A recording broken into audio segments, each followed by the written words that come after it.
L'altra volta vi ho presentato un grande poeta napoletano, Salvatore Di Giacomo, in diverse sue liriche e specialmente in L'Assam fa Dio. Vi ricordate quella della mappata, come comincia? Na domenica di Pasqua o Padre Eterno, che se su da sempre del primore, eccetera, eccetera.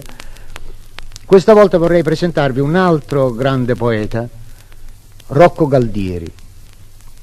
Però vorrei prima spiegarvi un po' il contenuto della lirica stessa e specialmente qualche parola troppo dialettale perché voi possiate penetrare il succo, ogni sfumatura della lirica stessa. Qui il poeta si lamenta un poco del suo destino e dice il Signore ha riservato a me un destino indussocuso, cioè non avverso del tutto ma piuttosto duro. Mi ha dato molto talento, mi ha dato molta stoppa, che significa talento in dialetto, è vero? Ma però non mi ha dato il fuso, non mi ha dato quell'ordigno, è vero, che serve a filare la lana o la canapa. Mi ha detto di filare, di avere fiducia in me stesso. Dice, ma con questo mondo triste chi è che mi aiuta, chi mi consola, chi mi darà una spinta?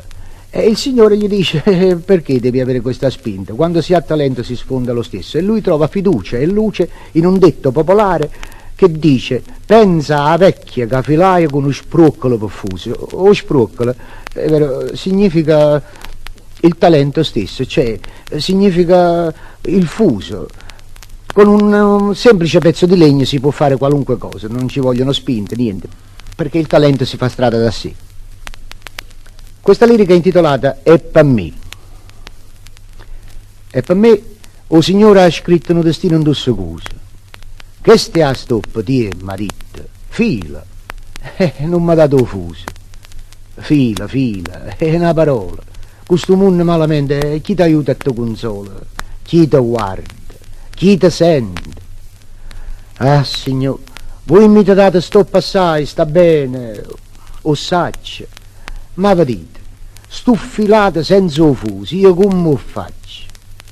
Ma risposta, e quando mai? Ma mettevamo una tusa. Pensa a vecchia che filai con uno sproccolo per fuso.